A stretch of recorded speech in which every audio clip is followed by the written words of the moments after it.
The title of this presentation is Policy Practice and Regulatory Review. My name is Anna Legger-Dopp. I'm a pharmacist and the Vice President of Public Affairs with the Pharmacy Society of Wisconsin. The Pharmacy Society of Wisconsin is similar to national organizations except for it's focused on pharmacy issues at the state level. We represent about 4,000 members across the state of Wisconsin, including pharmacists, pharmacy students, and pharmacy technicians. My role there is focused entirely on legislative and regulatory affairs within the state and then also at the national, the federal level. The purpose of this review is to highlight areas of importance for clinical pharmacists as they pertain to policies that govern patient care delivery and clinical research activity. And specifically, this review will address the rules, regulations, and quality initiatives that impact you at the institutional level and then also the profession at the national level. The presentation, to warn you, will cover a lot of material. The general approach is to try to provide some background and insight into policymaking and the process, and then give some detail to those policies that do impact your practice. I don't have any disclosures.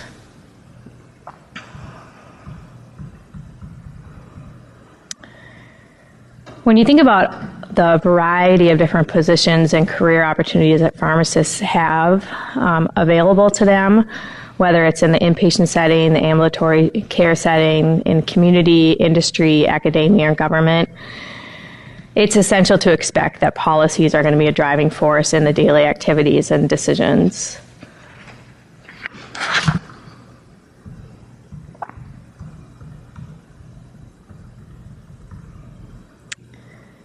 And indeed, when we do think about our profession and healthcare in general, it's highly regulated. Pharmacy is highly regulated.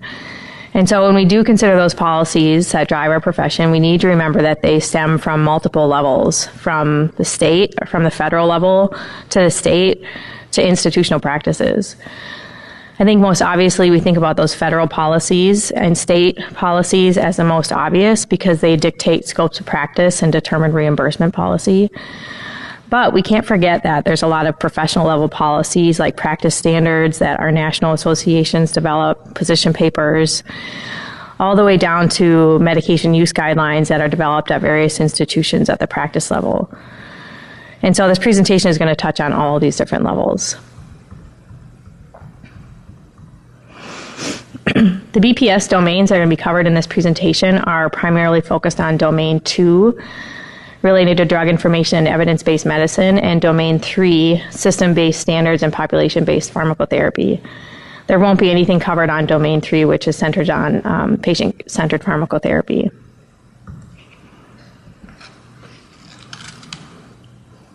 At the end of this presentation, you should be able to list the congressional committees and governmental agencies that regulate healthcare in the United States, describe the regulatory actions that govern the prescription drug approval process and human subjects research, identify the regulatory and oversight bodies with jurisdiction over health system delivery of care, describe national quality initiatives aimed to improve healthcare delivery and patient health outcomes, and explain medication policy implications at institutional levels. So let's start at the 10,000-foot view level at the federal and legislative and regulatory front. Thinking back to your civics days, and just a reminder that Congress is bicameral. It's separated into two different chambers, the Senate and the House of Representatives. The Senate has 100 voting members versus the House of Representatives, which has 435 voting members. Legislative tasks, bills, are divided into committees with various assignments.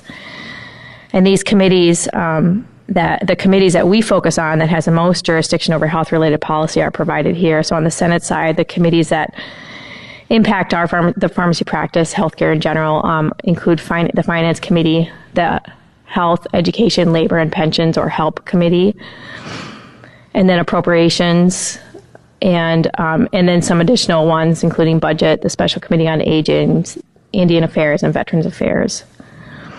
On the House side, the main committees that have jurisdiction over health include Energy and Commerce, Ways and Means, and then also Appropriations, and and also Veterans Affairs. Just a reminder that there's a difference between how legislation gets divided into committees in the Senate and the House. So in the Senate, if there's a bill moving, it gets assigned to the committee that has the most jurisdiction over that topic. Whereas in the House, if it covers a topic that falls under the jurisdiction of multiple committees, it will be assigned to multiple committees. So, for example, the Pharmacy and Medically Underserved Areas Enhancement Act that our profession has been advocating for over the last couple of congressional sessions, H.R. 592, the House version of the bill, has been assigned to both the Ways and Means Committee and the Energy and Commerce Committee. Whereas its companion bill, the Senate companion bill, S314, has just been assigned to the Finance Committee. Finance Committee has jurisdiction over anything related to Medicare service provision. A real quick review of the legislative process. A bill gets introduced into either, hopefully both, chamber, if they're both going to be moving out of Congress. They'll move forward and have committee action and then be voted on the floor. And if the same bill doesn't pass out of each chamber, it will go to a conference committee so that whatever bill moves to the president, it's the same. And then it gets signed into law. There are some fundamental terms and definitions that need review, and so there's a couple here on this slide. It's important to know the difference between authorization and appropriation. Authorization bills grant authority for a particular program or agency to exist. And so committees like the HELP Committee and the House Energy and Commerce Committee provide authorization. So they authorize the FDA to do something, for example. Whereas an appropriation is a sum of money that's designated for a particular purpose or by an act or a bill. And so the committees that appropriate monies, for example, are the Senate and House Appropriations Committee. So there's an example, for example, in the Affordable Care Act, there were some medication therapy management provisions included in that, and they were authorized. However, there wasn't funding appropriated. So it's an important distinction to make that something gets authorized versus having monies appropriated. And then there's a couple of other terms to consider regarding entitlement versus discretionary spending. And entitlement spending are for those programs like Medicare, Medicaid, and Social Security, those distinct programs that are automatically set according to eligible and provided to eligible recipients. And then the level of funding and the level of spending for these can change based on either eligibility criteria changes, so at what age, for example, or what poverty level somebody meets qualifications for those services, or through tax changes, so raising taxes to pay for that entitlement spending. It guarantees a certain benefit for that described population.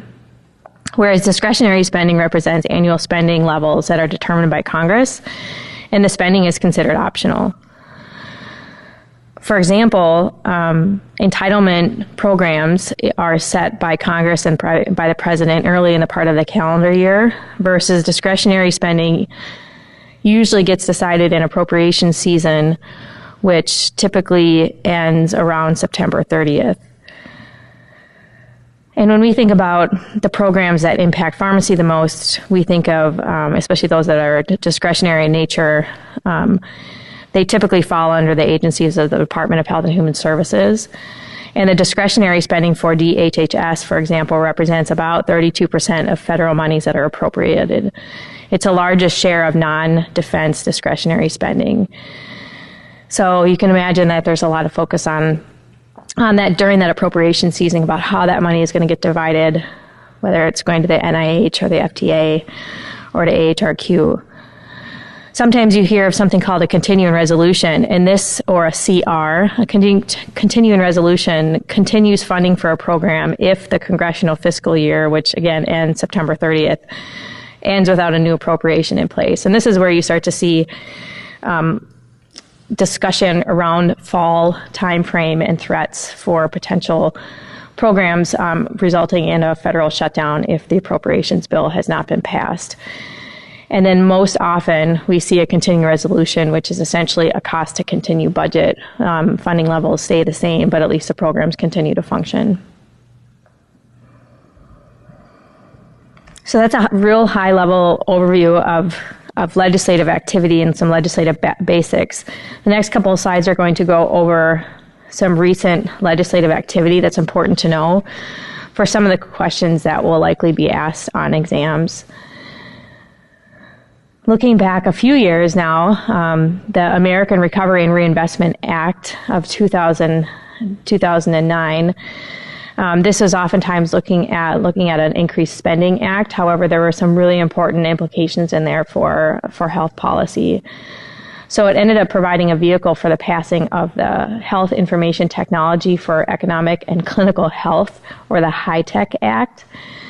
And the HITECH Act authorized, so there's a term, it authorized DHHS, the Department of Health and Human Services, to create programs to improve healthcare quality, safety, and efficiency through the promotion of health information technology, such as EHRs, electronic health records, and for health information exchanges. It did this by creating the Office of the National Coordinator, and so we see a lot of activity coming out of that office now, which authorizes electronic medical record standard development and incentivizes meaningful use. And so meaningful use is the term that we do here in terms of what people are expected. And the era of 2009 had three main components for meaningful use. That institutions that are reimbursed by CMS would receive a financial incentive for eligible professionals or hospitals or critical access hospitals and Medicare Advantage organizations if meaningful use criteria were met. And then gradually those incentive payments would turn into penalties if those conditions are not met. And so those three criteria are that certified EHRs will be used in a meaningful manner, such as with e-prescribing. The second is that certified EHR technology for electronic exchange of health information is used to improve the quality of care. And the use of certified EHR technology would be used to submit clinical quality and other measures.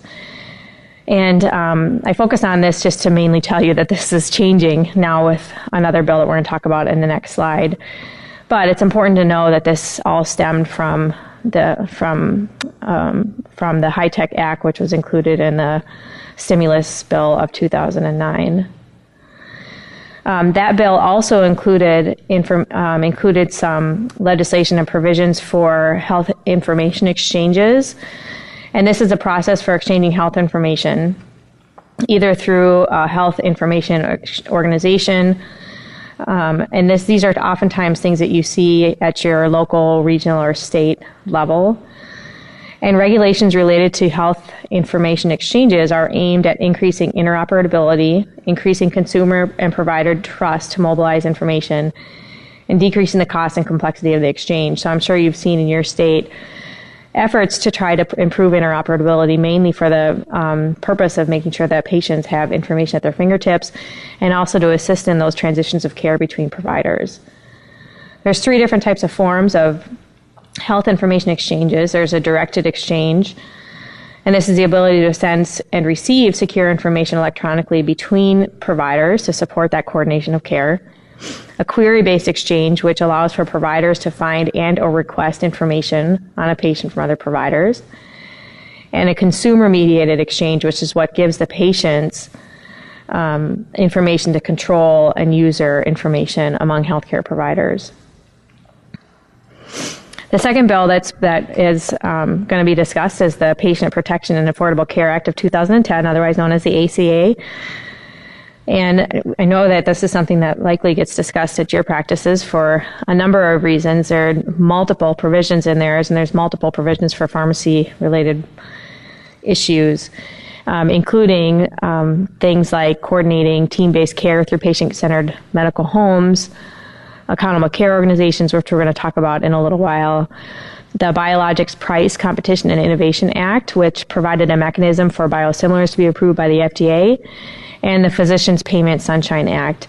And as was discussed earlier, there's also some important provisions in there and recognition for medication therapy management.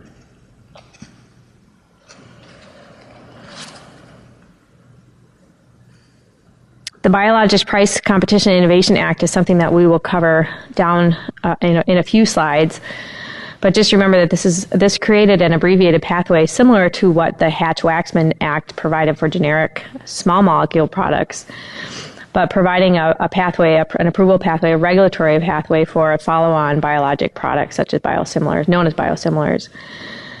And then also the Physician Payment Sunshine Act or also known as the Sunshine Act, requires manufacturers of drugs, medical devices, and biologicals that participate in federal healthcare programs to report on payments. And so you may have seen as recently as September of 2014 that we started to see reports on 2013 data being disclosed through that open payment program, which outlines what physicians have received from different companies or through investment or ownership. The Affordable Care Act continues to be an important policy for our practice, and it continues to be highlighted in the news, and we've seen a lot of regulatory and even judicial activity, and so it's important to be aware of this legislation. Other recent activity is the Safe and Secure Drug Disposal Act of 2010. We're going to talk about this in a couple of slides too. Again, this is another authorization bill where Congress authorized the Drug Enforcement Administration to promulgate rules for patient disposal of unused controlled substances, something that hadn't been really well clarified outside of telling patients just to dispose of their controlled substances in kitty litter or coffee grounds. And so approach quite a bit more specificity about how to make sure that those medications don't fall into unintended purposes.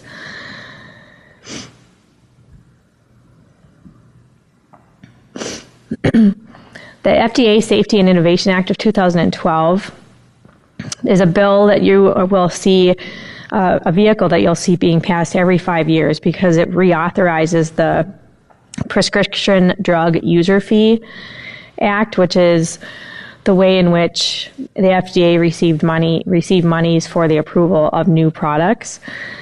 And so this is reauthorized. The PDUFA sunsets every 5 years. And so the most recent reauthorization was in 2012.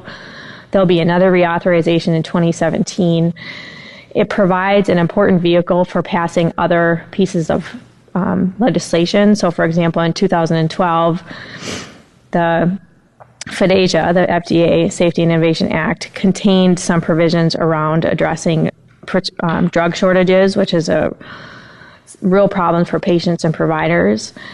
It addresses drug shortages, and it requires that a manufacturer of a drug that is life-supporting, life-sustaining, or intended for use in the prevention or treatment of a debilitating disease must notify the Secretary of DHHS of a permanent discontinuation of a drug that may disrupt that supply within the United States at least 6 months before that date of discontinuation. There's additional provisions, including responding to those failing to report a shortage, expediting manufacturer inspections, publishing a drug shortage list, authorizing hospitals to repackage drugs without registering as an establishment if they're distributing it within the health system, and then requiring there to be a study to evaluate the impact of medication shortages. The Drug Quality and Safety Act of 2013, DQSA, is another one that you hear of quite a bit. This is a result of the NECC compounding strategy, and so it resulted in significant compounding regulation, specifically related to compounding. The DQSA established the 503A, Sections 503A and Section 503B. Section 503A is related to those compounding activities that are regulated by the states, and then provided by licensed pharmacists and physicians. And I know many states are looking at revising their compounding laws. For Wisconsin, for example, has been working on revising their compounding laws to make sure that they are ready to take this responsibility that has been given to them through Section 503A. And then Section 503B creates a new facility, a new category termed an outsourcing facility. An outsourcing facility are facilities that would meet certain conditions that are described in this section, including voluntary registration with the FDA. And so it's important to know the distinction between the two. In addition to the compounding provisions that are in DQSA, there is also some track and trace requirements for manufacturers, repackagers, wholesaler distributors, and dispensers. And the track and trace requirements from DQSA have been delayed over the last few years, but officially went forward on March 1st, 2016. And it provides, it refers to requirements as in the 3 T's. So transaction information, transaction history, and transaction statements must be provided and moved along with the course of these medications moving through the process from the manufacturer all the way to the dispenser, and these records need to be kept for 6 years.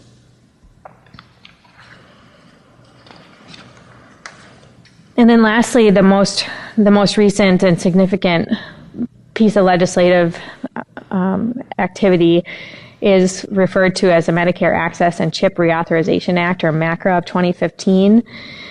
This is the legislation that repealed the sustainable growth rate physician reimbursement methodology that threatened to reduce Medicare physician payments for over a decade. So those of you probably had followed that significantly. We saw that the threats for reducing payments to physicians was up over 20%, all as a result of a sustainable growth rate formula that had been applied for over a decade, but then had been triggered to result in reimbursement decreases. And so the medical community saw a great need to repeal SGR. And it represents a significant shift in reimbursement. We've been talking about shifting from a fee-for-service model to one that is pay-for-performance or pay-for-value, and this is another example that drew a line in the sand to really force that issue. It establishes an alternative payment model for physicians that are participating in patient-centered medical homes, ACOs, and Medicare shared savings programs. And it establishes something called MIPS, which is the merit-based incentive payment system, which reimburses on the basis of quality, resource use, clinical practice improvement activities, and meaningful use of EHR. So there's certainly a lot of opportunity here for pharmacists to get involved to help with these value-based payment mechanisms. And importantly, MACRA also sunsetted 3 existing value-based payment adjustments. And those 3 are the physician quality reporting system, the value-based payment modifier, and then thirdly, the EHR incentive program. And it combines those 3 payment model adjustments into the new merit-based incentive payment system. So what that means is what we discussed on the last slide with regards to EHR. Essentially, EHR incentive programs such as meaningful use essentially will get rolled away and replaced and then revised in some way. And that's expected to come out, more information is expected to come out here in calendar year 2016. And then as you're probably gleaning from the review of this legislative activity, these bills get to be pretty large, and they do offer a mechanism for other things to occur. So in MACRA, there is also a need to reauthorize the State Children's Health Insurance Program, or CHIP. This is another program that sunsets, just like PDUFA, as explained earlier. So it did serve to be a package that reauthorized the CHIP through fiscal year 2015.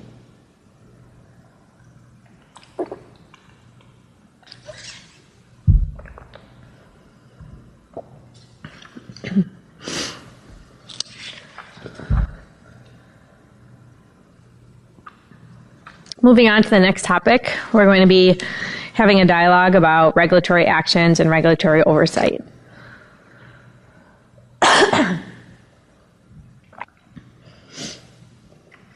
In terms of those regulatory activities that impact our practice the most, we focus mostly on the Department of Health and Human Services, and under that, the agencies of the FDA, CMS, the Agency for Healthcare Research and Quality, and the Centers for Disease Control and Prevention.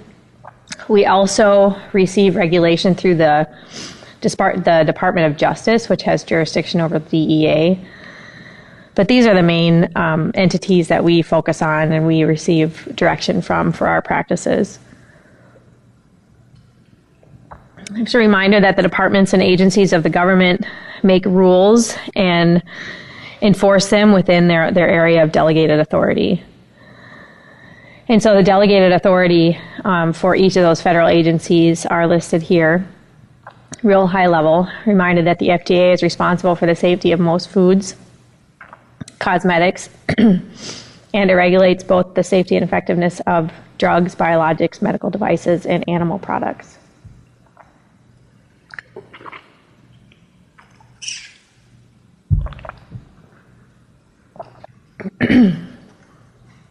The Centers for Medicare and Medicaid Services administers the Medicare, Medicaid, and the CHIP programs. AHRQ supports the research that helps people make more informed decisions and improves quality of healthcare services. The CDC provides programs that reduce health and economic consequences of the leading causes of death and disability. And then the DEA prevents, detects, and investigates the diversion of controlled substances and monitored chemicals.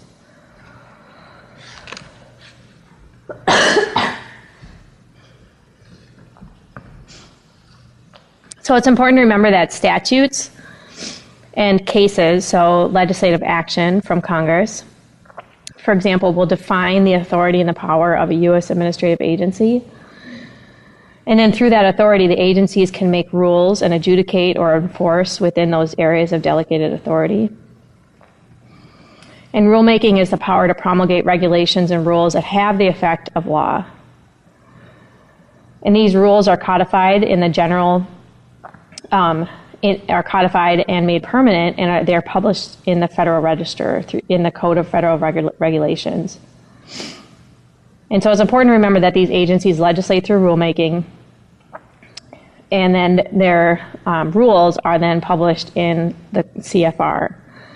And there's 50 titles, and within the CFR, these 50 titles are updated every year on a staggered basis.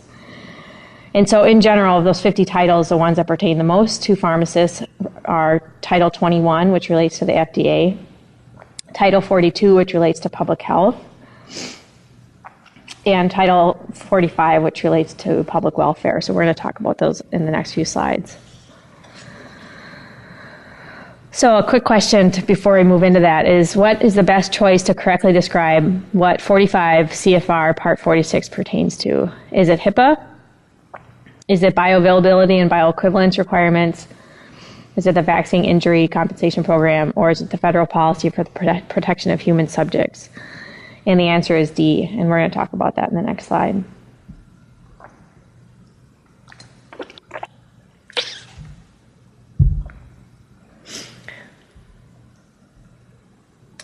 Title 45, the 45 Code, 45 CFR Part 46 pertains to what's referred to as the Common Rule. And to give some back information, in 1974, the National Research Act, so this would have been congressional activity, created the National Commission for the Protection of Human Subjects in Biomedical and Behavioral Research. Out of that research came the Belmont Report, which summarized the basic ethical principles that need to relate to performing human subjects research. From that report came the federal policy for the protection of human subjects, or the Common Rule. And this is based on HHS regulations, and that's why it's in, and because it's related to public welfare, it's in Title 45. For all of the participating departments and agencies, the Common Rule is essential. It outlines the basic provisions for IRBs, informed consents, and assurance of compliance related to human subject research. And in this rule, there are requirements for researchers who obtain and document informed consent. It secures special protection for children, women, and prisoners. It elaborates on required procedures for IRBs, or institutional review boards, and ensures that research institutions comply with the regulations.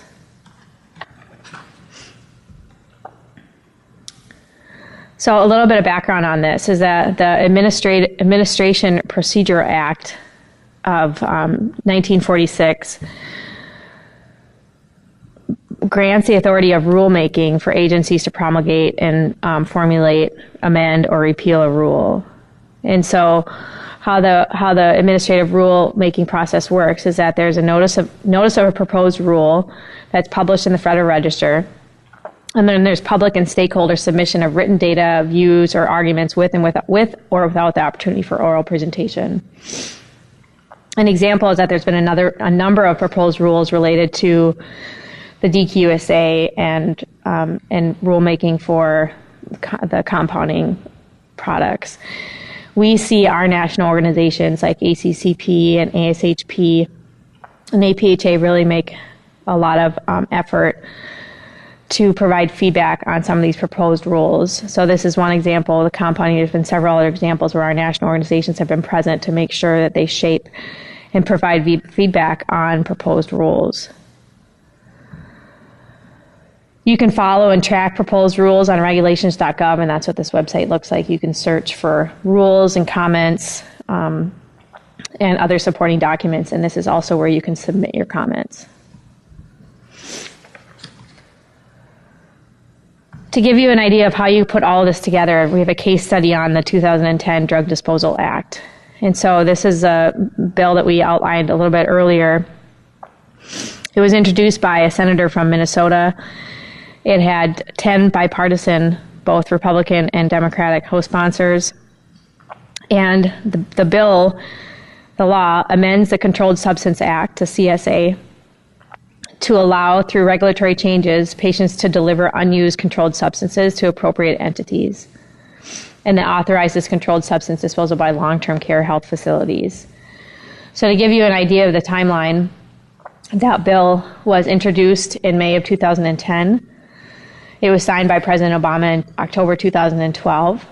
In October of 2010 is when it was signed into law. 2 years later, just a little over 2 years later, DEA published a proposed rule. Several entities submitted comments within that 2-month time frame. And we didn't see a final rule come out from the DEA until September of 2014. So the law passed in October 2010, and the rule wasn't finalized until just over 4 years after that. So it gives you an example of that Administration Procedure Act where you see a law authorize an entity to promulgate rules.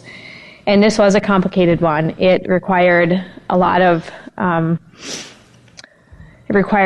research to be done. It was issues that covered both work that is expected by the DEA, but also the Environmental Protection Agency and also the FDA.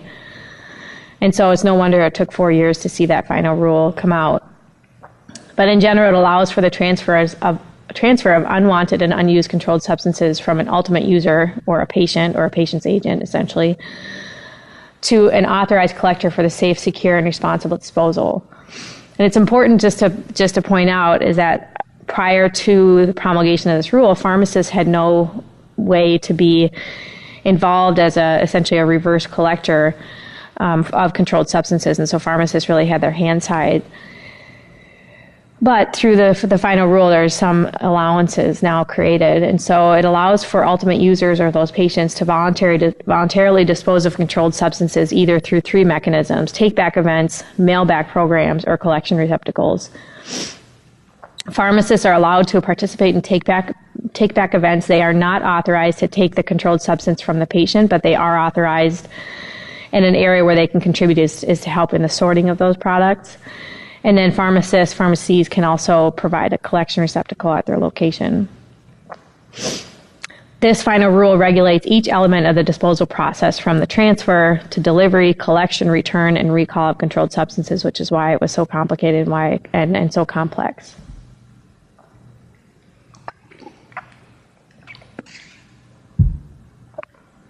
So I hope this case study gives a little bit of an idea of how policy starts by legislative activity and ends with rulemaking. We're going to transition now to some fundamentals of the FDA. The FDA is one of those agencies that has obvious authority over pharmacy practice. It's divided into the Office of the Commissioner, and then 4 directorates that oversee the core functions of the agency. The one that we think of the most is the Center for Drug Evaluation and Research, or CDER. And again, the rules from the FDA are codified in the CFR, and Title 21 is what relates to the FDA. In anticipation of some potential questions that you might receive on exam or on renewal are related to some of these definitions, so we should walk through those. A clinical trial is a research study of humans conducted to answer specific questions about vaccines, new therapies, and new ways of using known treatments. Clinical trials required by the FDA seek to determine whether new drugs or treatments are both safe and effective. An IND, an investigational new drug, is an application that's used for a new drug, and important to note, a new indication or off-label use that will be used in clinical investigations, preclinical development, in order for that new drug to be distributed across state lines before undergoing full FDA review. Essentially, an IND gives permission to be used in a clinical study. The new drug application then is the vehicle through which drug sponsors formally propose that the FDA should approve a new medication for sale and marketing in the U.S. And the abbreviated new drug application, the ANDA, contains data that was submitted to the FDA, specifically in the Office of Generic Drug, which allows for the review and ultimate approval of a generic drug product. So the IND and the ANDA relate to new, innovative, and brand products, whereas the ANDA relates to generic medications. A term that you hear and sometimes causes some confusion is an authorized generic drug. This is a drug that is listed that is marketed, sold, or distributed directly or indirectly with labeling, packaging, product code, labeler code, trade name, and trademark that differs from that of the listed drug. An authorized generic drug is a prescription drug that's produced by the brand pharmaceutical company and marketed at generic prices during and after what's referred to as an 180-day exclusivity period. And it's identical to the brand alternative both in terms of active and inactive ingredients. So the difference between an authorized generic drug and a generic drug is that an authorized generic drug has the same active and inactive ingredients of that brand drug. And sometimes you hear the term an at-risk launch, and that occurs when a generic drug manufacturer challenges the validity of an existing patent of a brand drug. Another term to note is that the Biologics license application. This is submission that contains specific information on medications that are of a biologic products in nature. And this is similar to what would be like an innovator product, a BLA related to an innovator or brand biologic. And the converse definition to that is the biosimilar. And the biosimilar is a biological product that's licensed by the FDA because they are highly similar to an already FDA-approved biologic product, known as the biological reference product or the reference product. And there have been shown to not have any clinical meaningful differences from the reference product. There's going to be more information on that in a couple of slides.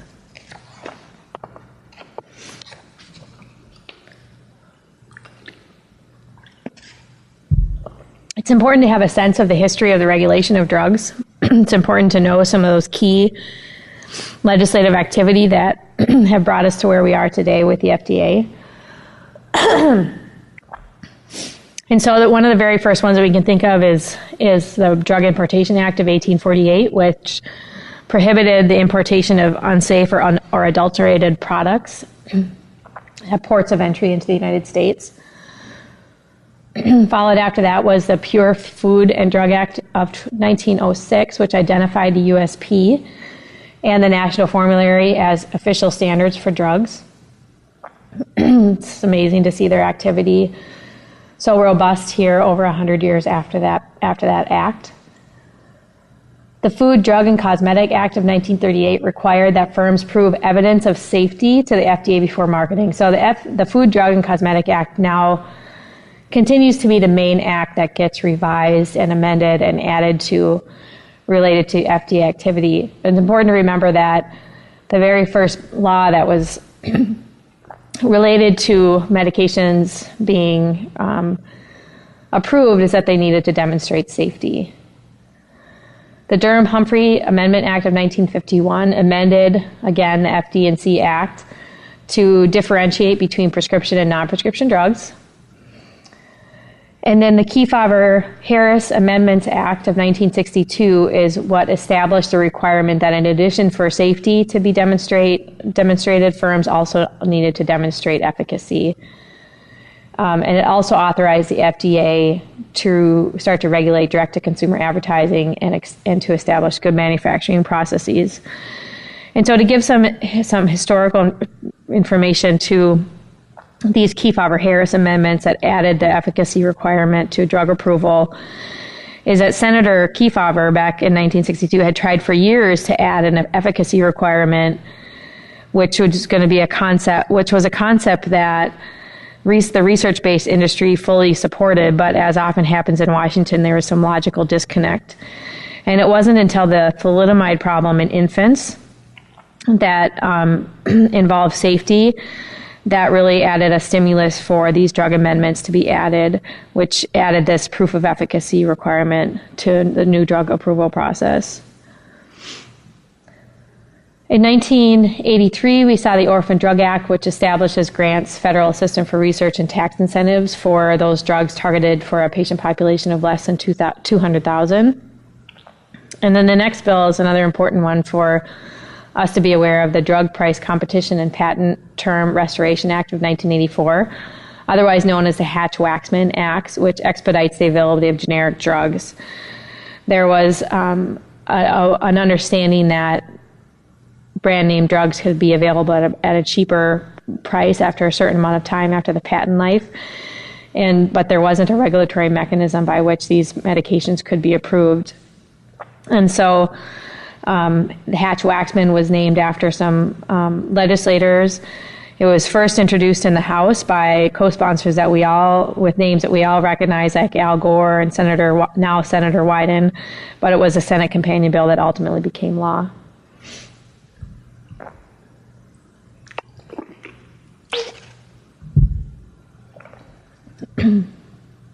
The Food, Drug Administration Act of 1988 officially established the FDA as an agency under the Department of Health and Human Services. And then in 1992, we saw the first PDUFA bill move forward. And this is, again, what requires drug, biologics, and medical device manufacturers to pay fees for product applications, supplements, or other services. And as a reminder, again, this sunsets every 5 years, so it needs to be reauthorized by Congress. So in 1997, we saw the FDA Modernization Act. This is exactly 5 years, so this is another one of the PDUFA reauthorizations. And in that, though, there were also had provisions that created a streamlined clinical research on drugs and devices, provided some exclusivity provisions for pediatric drugs, and then authorized the creation of clinicaltrials.gov, which we all rely on to get easy information on federally and privately supported clinical trials. And then the FDA Amendments Act of 2007, again, was a reauthorization of PDUFA, but it also provided some statutory authority to require the risk evaluation and mitigation strategies, or REMS. So that's where we started to see REMS move forward. In 2009, the Family Smoking Prevention and Tobacco Control Act gave the FDA authority to regulate tobacco products. And then the Affordable Care Act of 2010, as we discussed earlier, established a regulatory approval pathway for biosimilars and for follow-on biologics.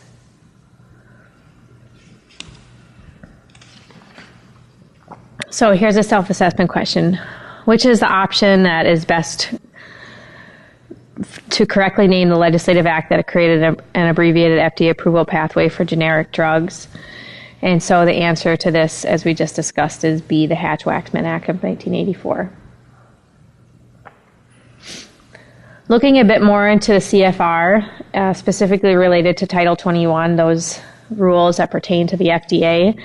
There's a couple of different parts that I want to talk about in this slide. So Part 208 would be a good part for you to focus on in terms of studying and increasing awareness, is related to the general requirements of a medication guide. Part 208 applies to prescription drugs that are used on an outpatient basis without direct healthcare provider supervision, and it applies to both new and refills. There's some guidance for dispensing and distributing medication guides, and in general, a medication guide is always required if a patient requests it. But then there's some different requirements in different settings, and those different settings are in the inpatient setting, in the outpatient setting if administered directly to the patient, and also in the outpatient setting, but only dispensed to be administered at a later time. And so there's some important distinctions between those three different settings. If the medication is part of a REMS program, the medication guide is always required in the inpatient setting, in any of those settings. But then there's some nuances between those that should be considered. And then Part 300 relates to requirements for manufacturers, packers, distributors to establish and maintain records and make reports to the FDA of any serious, unexpected adverse drug experiences associated with the use of their drug products.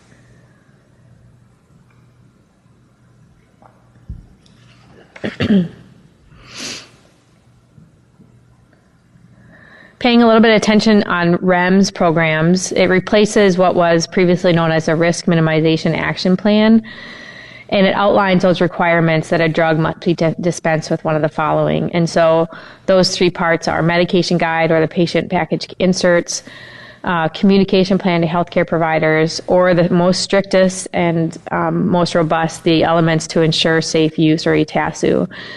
And there's 6 components of ETASU that are listed here, and pharmacists should be aware of. It's important to point out that the FDA doesn't have the authority to impose penalties on pharmacies and pharmacists that are not in compliance, but there are legal ramifications such as misbranding violations or civil liability issues. So it is important to follow these requirements. So here's a self-assessment question. If a medication guide is part of a REMS program as an element to ensure its safe use, which option best describes it?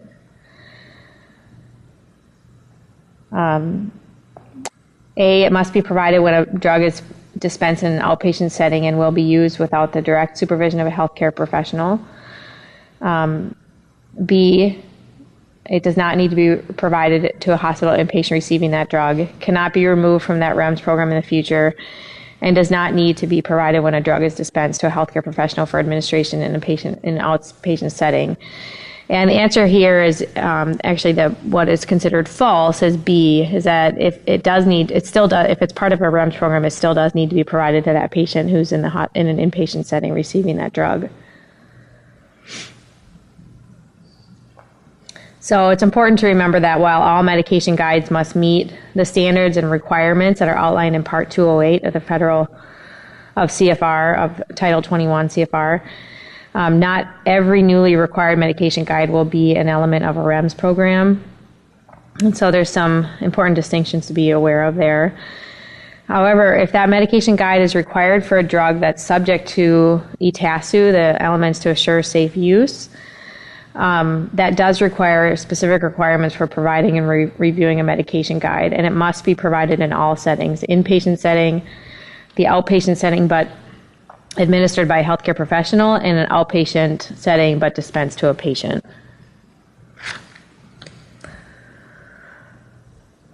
Let's review some of the basic steps in the prescription drug approval process now. And so these will all be familiar for you, so we'll go through them fairly quickly. Relating to those preclinical studies, these are the studies that are laboratory and animal studies that assess safety and biologic activity in various model systems. This is where those toxicology studies are completed. And this is the point in time in which that investigational new drug application is drafted and submitted. Moving into the actual clinical studies, they're broken down into phase 1 and phase 2 on this slide. Phase 1 is an initial introduction of that approved IND into humans, usually around 20 to 100 volunteers, healthy volunteers. And the goal of these studies is to garner information on the pharmacokinetics and pharmacodynamic properties of the investigational drug in order to then design a well-controlled and robust phase 2 clinical trial. A phase 2 clinical trial is conducted in no more than several hundred subjects. The goal is to evaluate the drug's effectiveness for a particular indication in patients with the disease or condition under investigation, and then to determine some of the common short-term adverse effects and risks associated with the drug.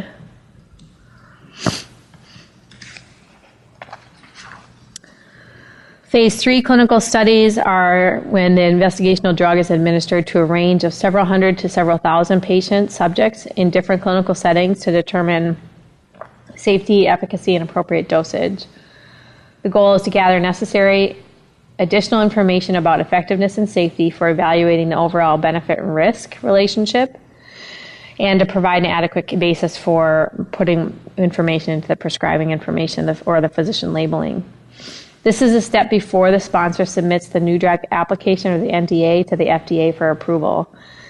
And it gets classified depending on the type of drug and the review priority. So sometimes you will see these codes. And so if it's a new molecular entity, for example, or if it's 2 or more drugs, it'll get a certain number. And then it will be assigned whether or not it's a standard review drug or a priority review drug. And then lastly, phase 4 clinical studies relate to those post-marketing studies, provide additional information on risks, benefits, and best use recommendations. We think of post-marketing studies as starting to provide and transition from an efficacy data point to more of an effectiveness data point. So which option is best to correctly state when an IND application is submitted to the FDA? And the answer is B,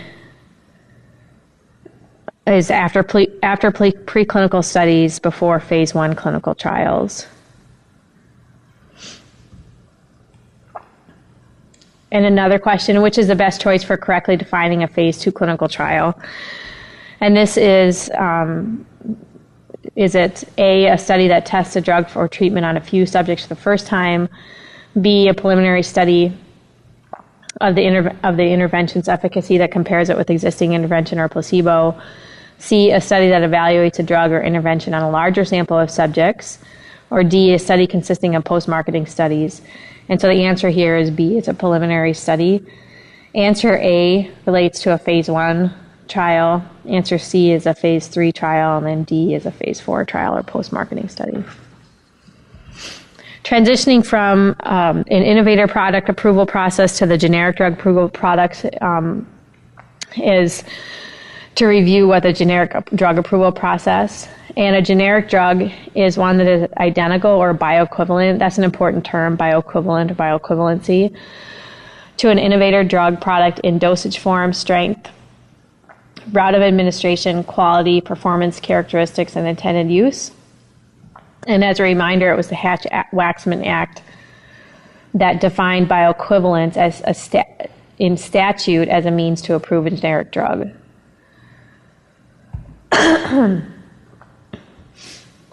It is in this time when the ANDA is submitted and approved by CDER's Office of Generic Drug. It allows for the applicant to manufacture and then market that generic drug. It generally does not require preclinical clinical data, but rather than just to demonstrate that bioequivalence. And as you know, then once the bioequivalence has been demonstrated, it's published in the FDA's approved drug products with therapeutic equivalence evaluations, or the Orange Book. So a couple of review things when we talk about this issue of bioequivalency. A pharmaceutical equivalent must meet 3 criteria. It must contain the same active ingredient, it must be the same dosage form, and it must be of identical strength of concentration. However, there are some differences that can be allowed in terms of shape, releasing mechanism, labeling, scorings, and then excipients, or those inactive ingredients. A therapeutic equivalent can be substituted with the expectation that the substitute product will produce the same clinical effect and safety profile as a prescribed product. And so the criteria for establishing therapeutic equivalency is that it must be a pharmaceutical equivalent, and then it must have a code rated as A by the FDA in that Orange Book. This assigns a therapeutic equivalence code that's based on data submitted in the ANDA to demonstrate that bioequivalence. And it contains adequate scientific evidence that establishes the bioequivalence of that product to the reference or the innovator drug. And products that are deemed by the FDA to not be therapeutically equivalent are B rated in the Orange Book. For decades, we had such a focus on small molecule approvals, and it wasn't until the inclusion of the Biologics Price Competition and Innovation Act in the Affordable Care Act that was discussed earlier that we saw this shift to biologics and biosimilar approvals. And so the next couple of slides provides a comparison between small molecules and biologic products.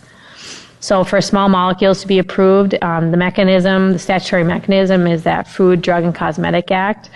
The regulatory pathway is either through the new drug application or through the abbreviated new drug application. The non-proprietary name is an important distinction to make, especially as we talk about innovating of biologic products. But the non-proprietary name for a small molecule is given a brand name, and then the name for the generic is the same as the originator. The indications are applied evenly across the approval from brand to generic for small molecules, and the interchangeability is essentially granted with initial approval and then published in the Orange Book for generic drugs, so as we just discussed, an A or a B. The clinical trial and the data requirement in terms of a prescription drug, a brand drug being approved, there are clinical data requirements, as we just defined in the different phases of a clinical study, for deeming and determining safety and efficacy. However, with the approval of a generic drug, the clinical data is not required, and rather the bioequivalence data must be submitted with the ANDA. Looking then at the biologics, the statutory approval pathway through these products is through the Public Health Services Act, and the regulatory pathways for essentially an innovator or a reference biologic is through the Biologics application or 351A, whereas for a biosimilar application, that's 351K. The non-proprietary name is being worked out. There's some guidances from the FDA, and the provider community is responding back to it in terms of how the best way to name those biosimilars should be. Looking at indications, again, the reference drug will receive the indications in which they apply for in the BLA. However, the difference between a small molecule and a biosimilar is that the indication for a biosimilar will only be provided for those indications that are studied, and there'll be very, very limited extrapolation. The term to point out here is that's different between small molecules and biosimilars is this discussion about interchangeability. And it's possible that a biosimilar will be deemed interchangeable to a reference drug, but it will not be given on initial approval. And that's the difference between the small molecule ANDA generic drugs versus biosimilars, is that biosimilars will not be granted that interchangeability upon initial approval. The European Medicines Agency feels that biosimilars cannot be deemed interchangeable. So this is just an important topic for pharmacists to be aware of moving forward. In terms of the clinical trial data requirement for drugs submitted through the BLA regulatory pathway, clinical data is required. There needs to be purity, safety, and potency data submitted. And then what's different between biosimilars and the generic small molecules is that there is a clinical data requirement. There needs to be abbreviated data that will include the purity, safety, and potency, and they're referring to it as a totality of the evidence. So much more of a significant data submission under the biosimilar application pathway than is required for ANDA.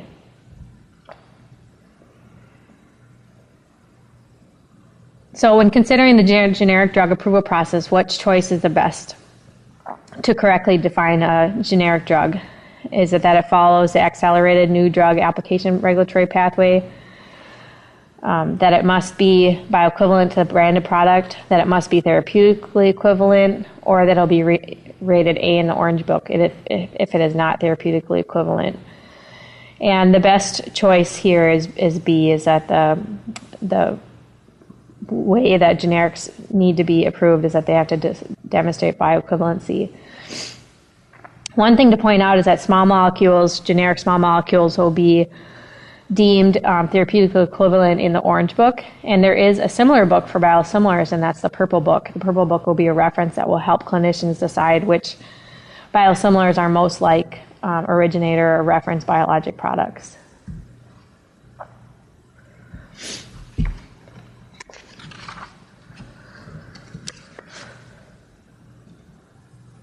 We're going to transition now to talk a little bit more about quality. And rightfully so, you can't talk about patient care access and health outcomes without addressing quality. All of the terms and organizations listed on this slide relate to quality. And these are terms and definitions and groups that you hear of and refer to almost on a daily basis. The quality of care timeline started back in the 1950s and really started to move on an increased trajectory based on research from Dr. Elliot Fisher from Dartmouth, which started to explain that there's this variation in care in different healthcare settings and even different locations throughout the country. And since then, we've started to see more of an aggressive timeline for transitioning to more of a quality, higher quality standards in healthcare.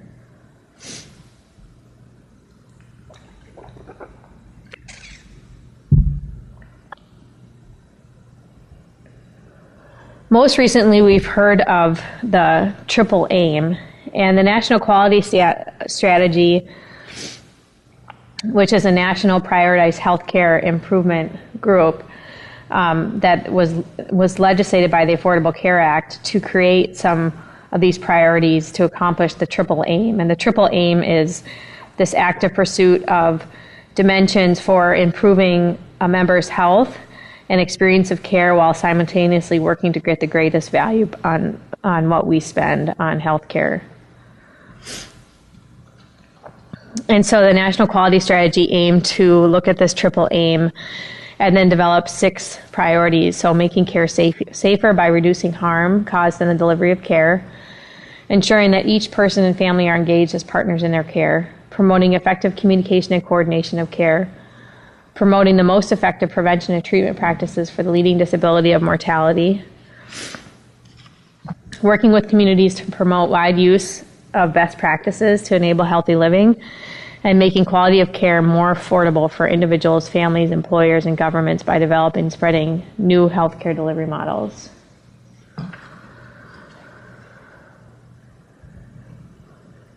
The landscape of quality trends and quality measures are constantly changing, even faster than the relevance of these slides, it seems. But what's encouraging is that in addition to increasing patient outcomes, there's great opportunity for pharmacist involvement and engagement and impact. And so there's lots of talks of trends for value-based purchasing, for hospitals, for health plans, for ACOs, for Medicaid, for health insurance exchange programs.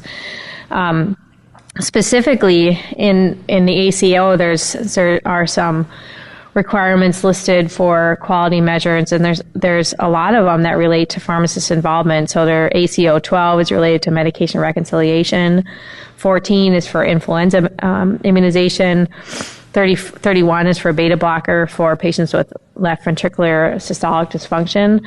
So great opportunities for pharmacists to be able to apply their education. CMS is the leading authority that's paying and transitioning to pay for quality performance. With the passing of MACRA 2015, it put a timestamp to really force the issue, saying that by 2019, they will be paying significantly more proportion for value-based purchasing than for fee-for-service reimbursement. And so we have 2019 in our radar to see that transition really start to take effect. As a reminder, Medicare is the nation's largest health insurer. Medicare and Medicaid provide health insurance for 1 in 4 Americans. And we think largely about CMS. We think about that in tandem with the hospital accreditation through the Joint Commission. The Joint Commission has been a deeming authority since 1965. It accredits over 20,000 healthcare organizations, and it requires performance in functional areas of patient rights, patient treatment, medication safety, and infection control. The Joint Commission uses tracer methodology, and that's a process for an on-site surveyor to evaluate a patient's medical record as a roadmap as it moves through the healthcare organization, and then to assess and evaluate compliance with the standards that they've set. First-generation tracers is a term that you may have heard at your practice. It follows a patient through care areas, whereas second-generation tracers focus on major organizational areas such as high-alert medication use policies or medication shortages. We know of the Joint Commission as its setting for core measures, and these core measures change very frequently too, and so it's difficult to put a lot of specificity on how frequently they get changed, but there's essentially specifications manual for national hospital inpatient quality measures, and some of those examples are listed here. The requirements under these different areas change every 6 months. But again, it's an important point for pharmacists to look at those specifications and see which measures pharmacists can really make an impact. So for example, on heart failure, there's opportunity for pharmacists to play a role in discharge instructions, making sure patients are on an ACE inhibitor or an ARB, making sure that patients are getting counseling for smoking cessation, opportunities like that. In addition to the core measures, the Joint Commission has also established a program called the National Patient Safety Goal, and this is to augment those core measures and promote specific improvements in the area of patient safety. And so it's established to help accredited organizations address specific areas of concern. And so an example of that is related to catheter-associated urinary tract infections, trying to make sure that they're looking at how to minimize the safety concerns that patients may experience while being hospitalized.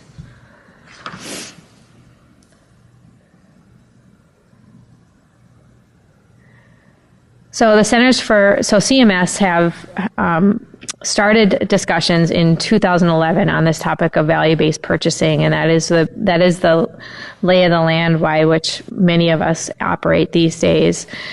Looking at incentive payments for these value-provided services. And the measurement of these value-based services are divided into 3 domains: the clinical process of care, patient experience of care, and then outcomes.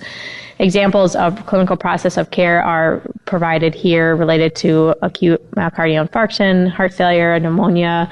The surgical care improvement projects are just a few examples. Those core measures in value-based purchasing have been outlined for Medicare Part A and Part B. However, more recently we've started to see this transition into Medicare Part C and D. And specifically, we hear about Medicare Part D star ratings. It's a strategy that aims to be consistent with the quality trends that we've been seeing that have been highlighted in the previous slides. And it measures across 5 broad categories of outcomes: patient experiences, intermediate outcomes, access, and process.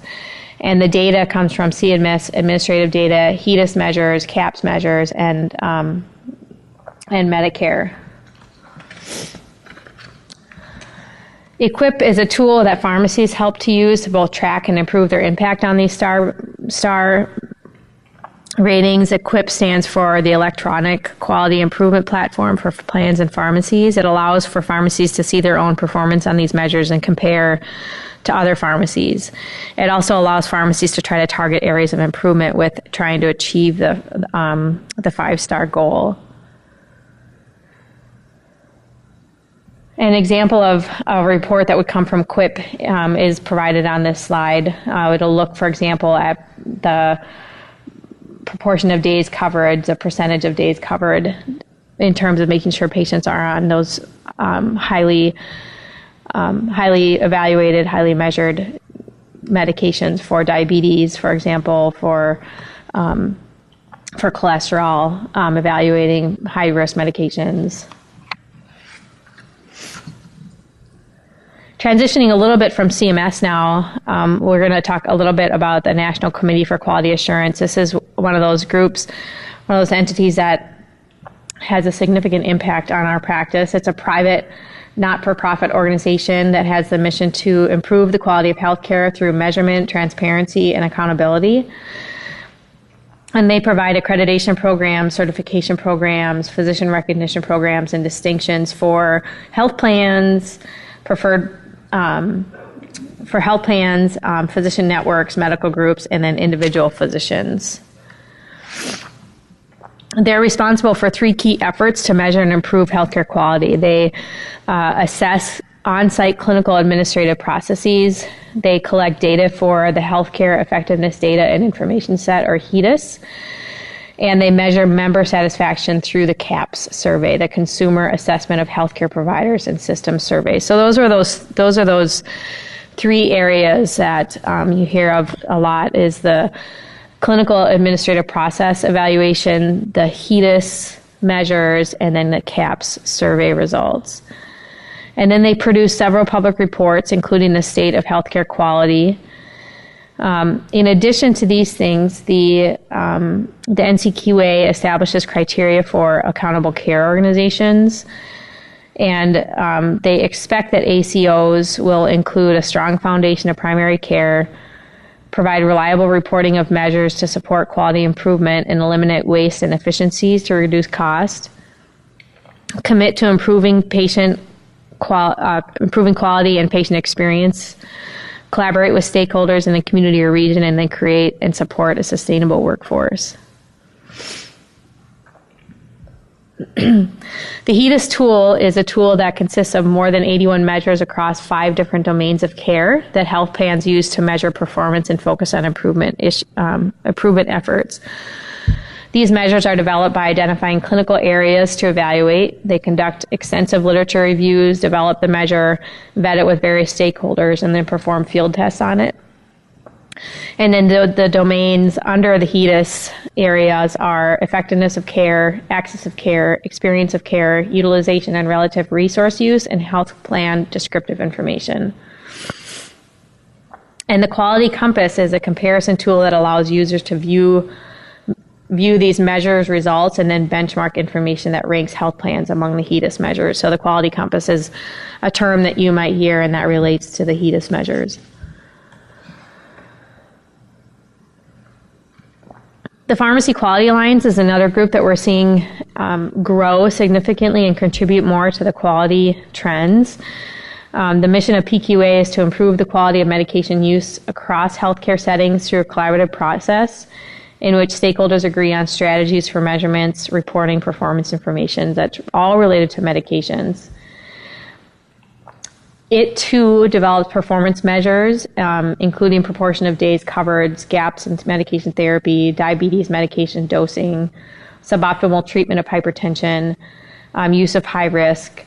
And so we're starting to see significant involvement from PQA in terms of Medicare Part D ratings, accreditation programs, commercial programs, things that are listed here on this slide. AHRQ is another group that we have to think about for the discussion around quality. Remember, this is the agency of DHHS that supports research and helps people make more informed decisions about care. Its mission is to improve the quality, safety, and effectiveness of healthcare for all Americans. The term comparative effectiveness is one that we've been hearing about. Specifically, it started with the Medicare Prescription Drug Improvement and Modernization Act of 2003. This is the MMA. This is a piece of legislation that we think of most in terms of the development of the Part D benefit through Medicare, and then also the introduction of medication therapy management. But it also created a provision for directing AHRQ to conduct and support research on comparative outcomes, clinical effectiveness, and the appropriateness of medications, devices, and healthcare services. And it was intended to meet the needs of Medicare, Medicaid, and CHIP. Comparative effectiveness reviews were not intended to set national standards necessarily, but just to help to support better informed decision making. And then in the Affordable Care Act, the comparative effectiveness research transitioned a little bit into a group called PCORI, the Patient-Centered Outcomes and Research Institute. But through AHRQ came the Effective Healthcare Program, and the Effective Healthcare Program is a program that funds individual researchers, research centers, and academic organizations to work with AHRQ to generate this data and provide comparative effectiveness reviews, not only for clinicians and policymakers, but also for consumers. The National Quality Forum is another nonprofit organization that is providing a lot in this quality space. It aims to improve quality through a three-part mission. That is to build consensus on national priorities, to endorse national consensus standards, and then to promote the attainment of national goals through education and outreach programs. And so it has significant membership from different stakeholder organizations. And I think it's important to point out that the National Quality Forum has gained momentum after the passing of the Medicare Improvements for Patients and Providers Act of 2008, which allow for the Department of Health and Human Services to enter specifically into a contract with them to establish a portfolio of quality and efficiency measures.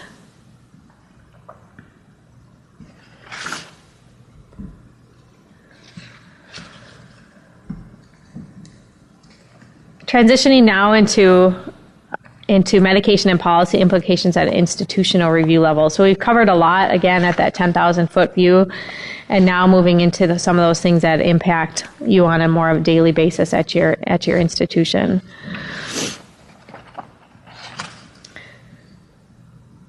So looking specifically at formulary management, the definition of this is a continually updated list of medications, related information that represents clinical judgment of pharmacists, physicians, and other experts in the diagnosis and treatment of disease and promotion of health. This, speaking specifically about formulary management, is an example of policy setting at that institutional level that guides practice.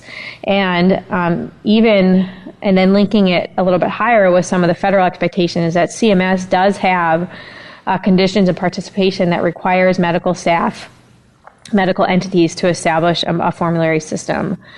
This is an ongoing process for a healthcare organization to establish medication use policies that are evidence-based and cost-effective. And so we see strategies like preferential use of generics, exclusions, restrictions, therapeutic interchanges, and guided use requirements. This is also where we start to see the use of medication utilization evaluation. And it's important to consider the role that MUEs have in improving patient outcomes. It's a very specific process that identifies and resolves and prevents medication-related problems. And it has specific steps specifically for the purpose of making improvements and implementing strategies to improve that patient care provision. In addition to medication formulary management, the term around medication safety and reporting is an important one at institutions. So it's important to review this real briefly. Medication errors are the broadest category and have the highest frequency of occurrence, whereas adverse drug events are rare and occurring in less than 1% of errors. So distinguishing a medication error versus an adverse drug event and an adverse drug reaction is important to understand. And those are outlined, and some examples are provided in this table. So a medication error is any error occurring in the medication process. An adverse drug event is an injury resulting from medication use and which may or may not result in a medication error. And an adverse drug reaction is an injury that's not caused by medication error, but it's not preventable, and it's caused by a drug at normal doses and with normal use. There's responsibilities by institutions for reporting adverse drug events. And so the FDA Adverse Event Reporting System is a database that has data for over 400 million adverse events. And so it's important to know what your responsibility is for reporting these adverse drug events. So there's different forms that are part of this reporting system. The form 3500 is for voluntary reporting for healthcare professionals to report a serious adverse event. 350A is for regulated industry following an IND and biologic regulations for user facilities like hospitals and nursing homes. And 3500B is available for consumer reporting. So it's important to know that 3500 is voluntary, 3500A is for healthcare facilities, and 3500B is for consumer reporting. And sometimes the question comes up about vaccine-related adverse effects. It's important to know that that these are not to be reported to MedWatch, but rather through the vaccine errors reporting system. So the question, with respect to reporting adverse drug experiences, which is the best option to correctly describe the purpose of MedWatch Form 350A? And so is it A, for voluntary reporting by a healthcare professional for a serious adverse event, product quality problem? Is it for consumer reporting of adverse drug experiences? Is it C, may contain patient identifiers and still comply with HIPAA? Or is it D, it's a mandatory form to be submitted by investigational new drug reporters? And while Form 3500A is for regulated industries to report, the main message in this question is related to item C, is that you can continue to make adverse drug event reports under the HIPAA. The HIPAA privacy rule is not intended to disrupt or discourage adverse reporting in any way. And so to keep in mind that this rule recognizes that the public health reports, such as reporting errors, are an important means of identifying potential threats to the health and safety. And so the rule does permit covered entities to disclose protected health information without authorization. However, manufacturers, packers, and distributors should not include reports with patient identifying information or patient health information. And so that's an important distinction to make between healthcare providers and manufacturers. Another topic that relates significantly to the institutional level of care is the topic of compounding. The challenge here is that there's such intersect between oversight from boards of pharmacy, from the FDA, and then also from USP. USP, as a reminder, develops standards that can be enforceable by that provide guidance on the identity, the strength, quality, and purity of medications, and on dietary supplements. USP has different chapters. Those chapters that are required are numbered less than 1,000, and for informational, they're greater than 1,000. Or if they're specific for dietary supplements, they're numbered over 2,000.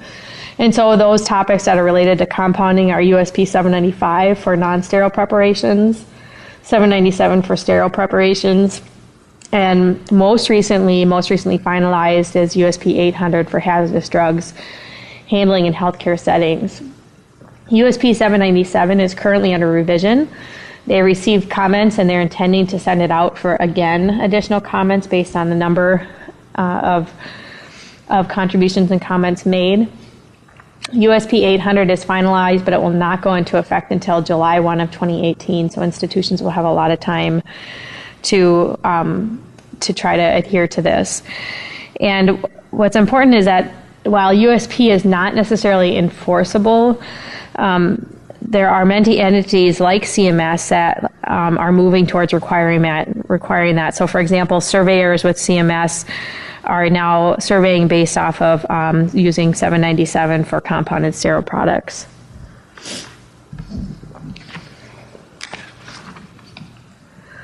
Also at the institutional level is the use of investigational drug services. Probably a lot of your institutions have a pharmaceutical research service or an IDS. Their purpose is to procure, manage, prepare, dispense, and dispose of investigational drugs according to protocol and in compliance with state and federal requirements that govern investigational drug activities. So all the discussion that we had earlier about the common rule and the conduct of human subjects research is definitely a core in which the investigational drug services apply for their practices. In addition to that, though, there are Joint Commission standards, the EPA, OSHA, regulate disposal, for example, of investigational drug, and then there's also other practice policies that guide IDS provision of care. And then we'll close on just a couple of more definitions related to human subjects. Research definitions are provided on this slide. Some of the terms that need to be considered for human subjects research, for example, it's important to consider HIPAA. It's important to understand the differences that are outlined for human subjects research definitions for informed consent, and then also the role that IRBs play in governing human subjects research at an institutional level. So in conclusion, I know that this is a lot of information in a very short time frame. I hope that you got enough information, high-level overview, to go and research some of these areas to a greater extent, both in terms of preparation for exam or recertification, but then also for your daily practices. Thank you very much for your time.